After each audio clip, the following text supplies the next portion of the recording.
on va partir sur ma plus belle victoire personnelle. Rien de croustillant, mais je la partage pour dire aux gens qu'il ne faut jamais laisser tomber. J'ai travaillé 10 ans dans une entreprise. Tu m'aides pas là. Dans Engineering. C'est pas très gentil de me faire ça. D'abord sur un CDI chantier pendant 8 ans. Lorsque le chantier s'est terminé, on m'a fait comprendre que pour un CDI, je devais être mutée.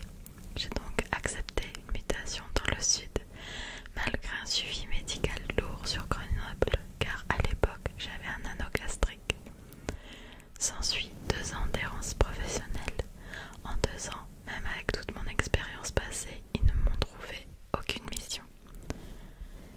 Pas cool. Ça c'est ma réaction. Je le précise au cas où. Je l'ai très mal vécu. Normal, déception. Je passais mes journées à attendre que le temps passe. Une démission n'était pas possible. Et comme le monde du travail est impitoyable, ils ont réussi à me déconstruire totalement. Au bout de ces 2 années, je craque et je me mets en arrêt maladie pour burn-out. Bore-out, inverse de burn-out, mais tout aussi destructeur.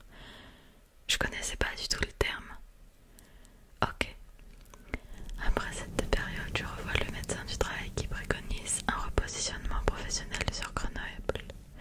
Bien sûr, mon suivi médical de l'anneau était parti en cacahuète et j'avais des complications. 2 mois passent et je suis convoquée dans le sud pour un point. 2 heures de route pour m'entendre dire au final qu'il y a une possibilité de reclassement et que je suis licenciée dans les 48 heures. Genre horrible. Les 2 heures de route de retour ont été les plus longues de ma vie, mais normal. J'étais détruite professionnellement et psychologiquement. J'avais totalement perdu confiance en moi. Cependant, il était hors de question pour moi de laisser passer ça. Après tout, pourquoi m'avoir muté pour ne pas me donner de travail? Autant me licencier à la fin du CDI. La situation dans laquelle j'étais n'était pas de ma faute, effectivement. J'ai donc décidé d'aller au Prud'homme.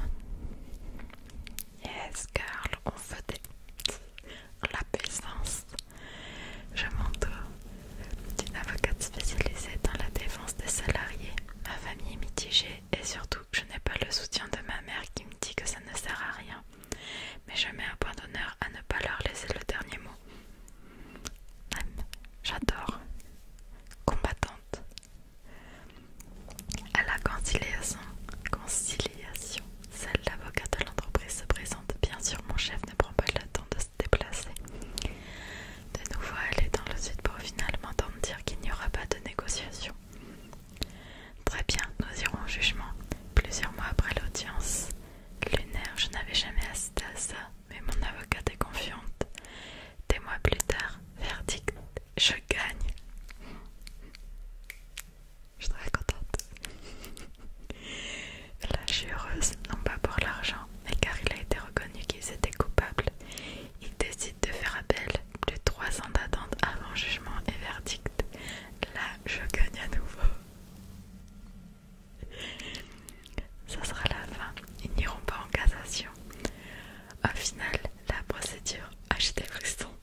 sens où du coup elle aurait pu carrément rester dans sa situation où elle était mal, où son entreprise avait dépassé les bornes, s'était servie, avait tout pris.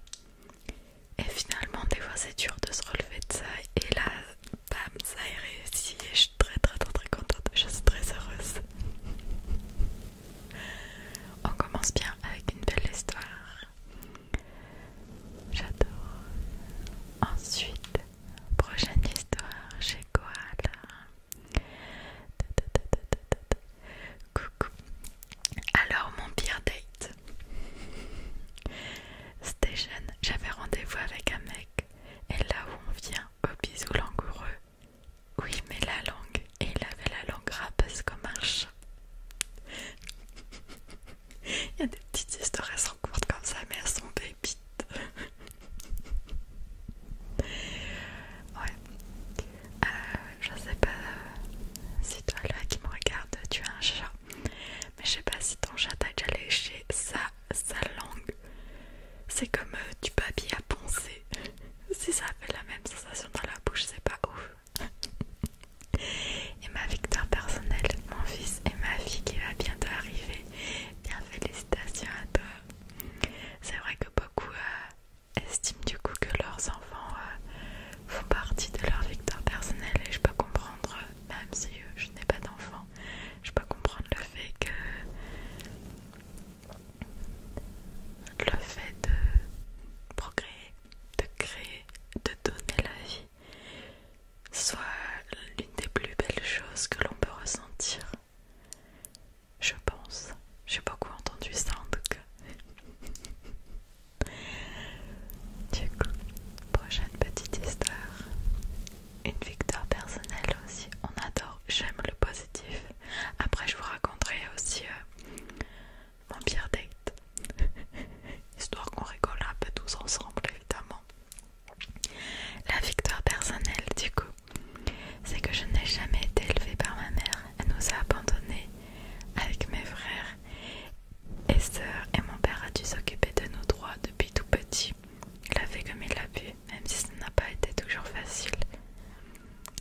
J'ai une grande sœur également, mais qui n'est pas la fille de mon père, donc c'est ma demi-sœur, avec laquelle j'étais proche, qui n'a pas accepté la relation avec mon copain et qui a fait des crises de possessivité pour que je passe du temps avec elle et ses enfants. Ok, donc de la jalousie.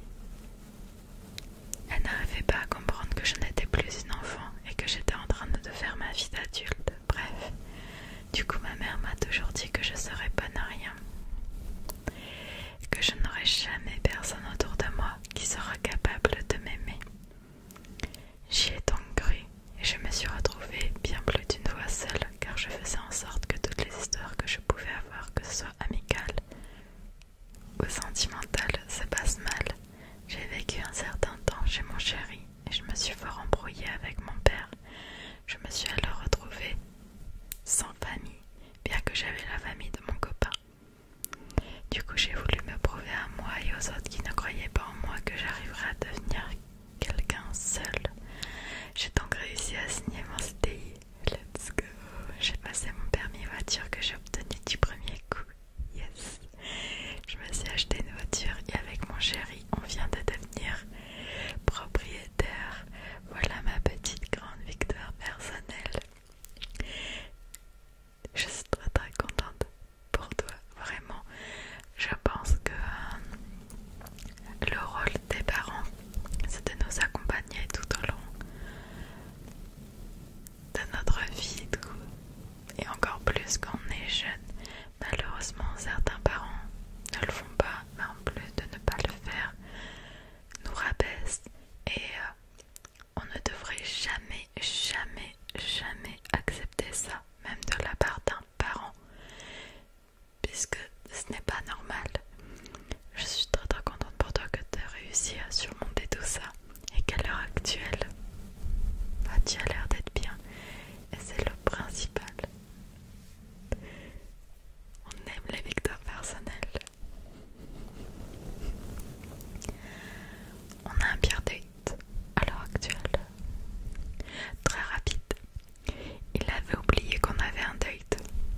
déjà ça c'est next.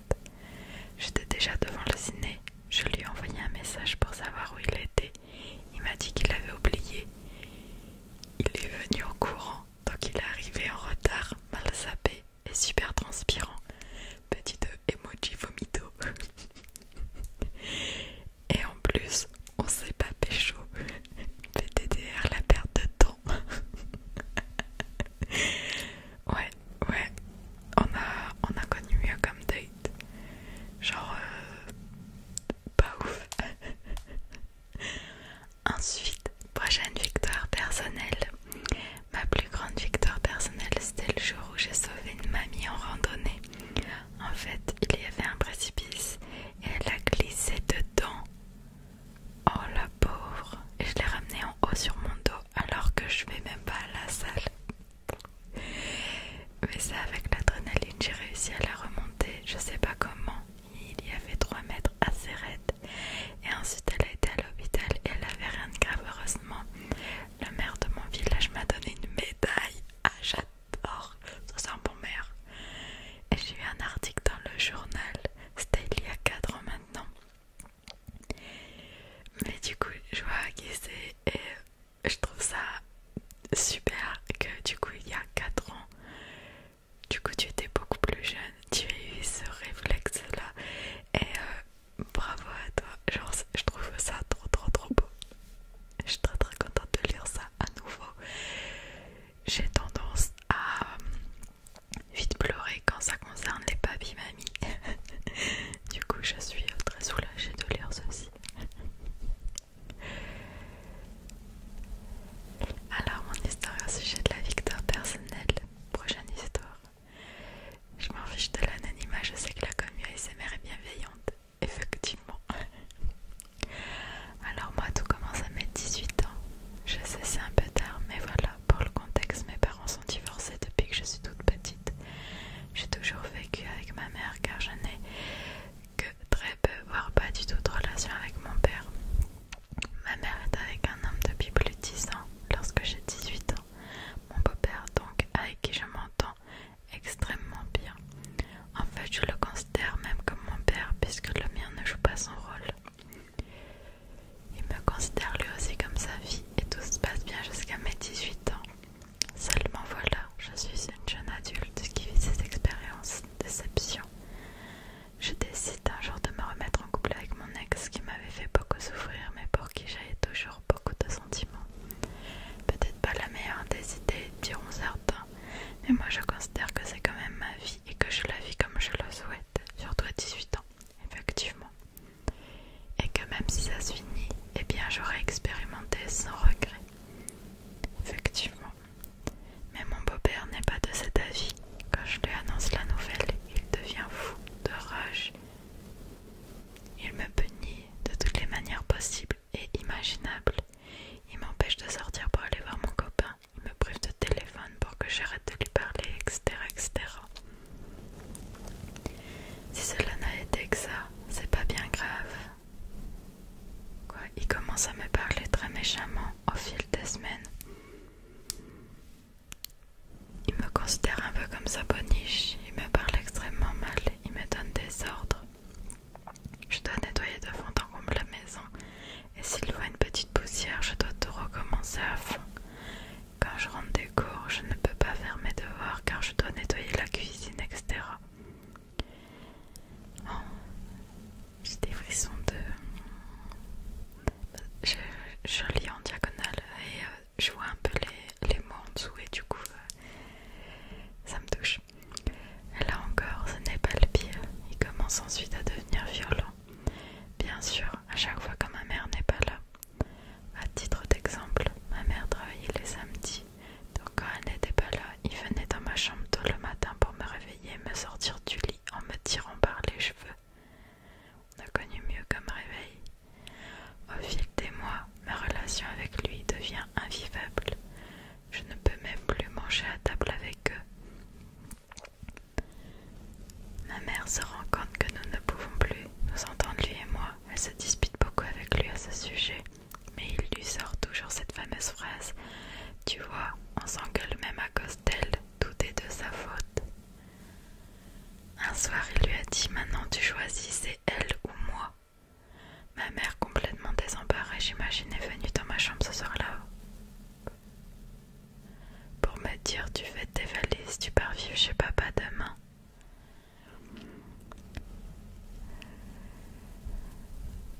Je suis pas à table. Je rigole nerveusement, mais j'ai des frissons genre de mal-être. Genre, il y a certaines réactions, des fois, genre, je suis en mode non. Il faut savoir qu'à ce moment-là, j'étais privée d'ordinateur, de téléphone, de tout, donc aucun moyen d'appeler mon père pour lui dire. Je finis par trouver une astuce et mon père vient me chercher le lendemain avec des cartons. Je pars avec lui vivre à 400 km de chez moi. Là, je commence à être réellement mal. Ma mère et mon beau-père ont un fils, mon petit frère donc, dont j'étais extrêmement proche. Je me dis que je ne le reverrai plus jamais. Il est trop petit pour avoir un téléphone. Je pleure pendant des jours car je n'ai même pas pu lui dire au revoir.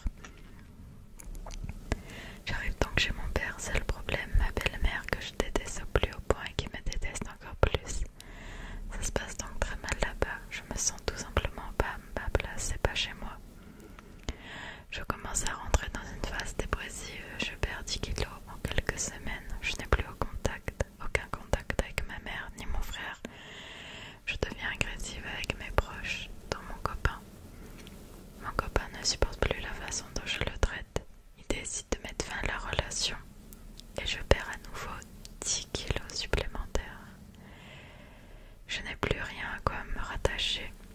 Une année passe, une année très difficile. Entre-temps, j'ai fait un psy pendant plusieurs mois, mais ça ne m'aide toujours pas à me sortir de cette situation. Mon père me sort une phrase qui est toujours gravée dans ma mémoire à l'heure actuelle. Si tu as des problèmes avec ta mère et avec moi, c'est sûrement parce qu'au fond c'est toi le problème. Non, non, je fais une petite pause dans le récit parce que vraiment, ne laissez jamais, jamais, jamais vos parents vous culpabiliser lorsqu'il y a des problèmes. Si vous êtes mal et qu'il y a un parent qui dit oui mais t'imagines même pas ce que toi tu me fais endurer. Si tu souffres alors que tes parents pourraient faire en sorte que tu ailles mieux, c'est de la faute de tes parents, ce n'est pas ta faute, ça ne sera jamais ta faute. Jamais, jamais, jamais. Je me fais vraiment un point d'honneur pour les ados et jeunes adultes qui me regardent. Ne culpabilise jamais si un jour vraiment un de tes parents te dit un truc comme ça. C'est ta faute, tout ce qui arrive, etc. C'est non. T'es un enfant, t'es un ado, t'es un jeune adulte.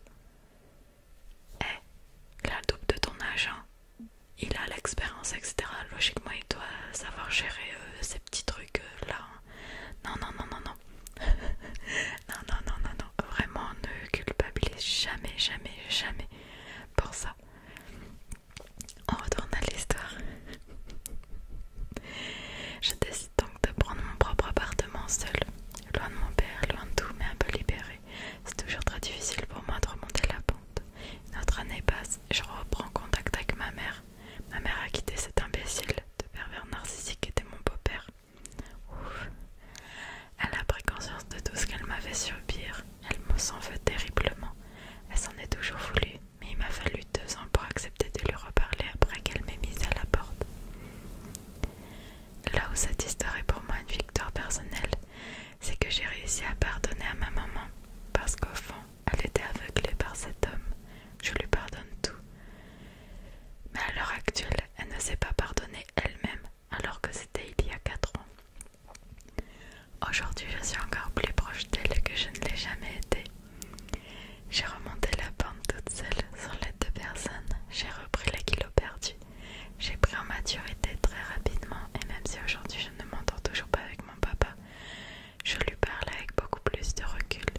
Et j'essaye de faire des efforts. Et surtout mon petit frère en question, j'ai pu reprendre contact avec lui après 2 ans. Et je suis toujours très proche de lui, malgré ces 2 années sans contact. Il m'a d'ailleurs raconté très récemment que le pire jour de sa vie était quand je suis partie sans lui dire au revoir. Oh, ça a dû être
aucune victoire personnelle qui est futile. Je pense que ça dépend de l'expérience de chacun. Et une victoire personnelle peut être juste créer un tableau, tout comme surmonter tous les traumas que l'on a vécu durant notre enfance. Ça peut être un petit truc comme un truc énorme. On peut être fier de tellement de choses dans notre vie. Je pense vraiment que tout est relatif et je suis très très contente que ça aille mieux. Je sais, pour connaître la personne qui a écrit ce message assez bien via les réseaux, qu'à l'heure actuelle ça va vraiment vraiment vraiment mieux avec la maman, le petit frère et tout, donc je suis très très très contente et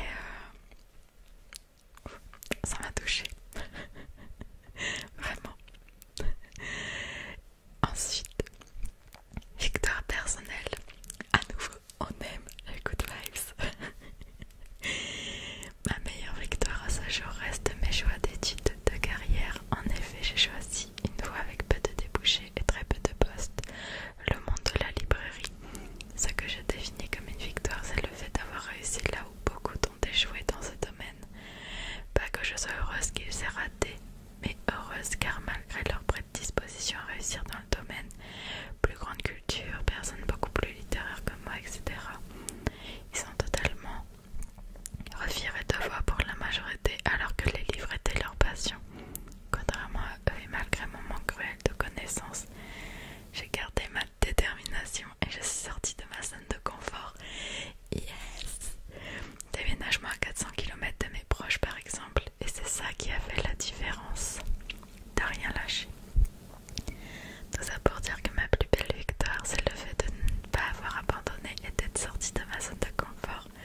N'abandonnez pas et prenez des risques, ça paye. J'aime ça, j'aime ce genre de discours. Je pense qu'avec la motivation, l'ambition, l'envie, etc., on peut faire tellement de choses, mais c'est pas toujours facile. Pareil pour connaître l'histoire un peu plus, c'est pas toujours facile. Je sais que habiter loin de ses proches, de son partenaire, etc., c'est toujours compliqué, donc vraiment je suis très contente. Et ça va être tout pour vos histoires à vous. Je vais vous raconter mon pire date rapidement parce que c'est pas ouf les histoires de pire date. De toute façon c'est court mais c'est souvent intense parce que t'as pas envie que ça se prolonge en fait. Bref, j'étais ado, j'ai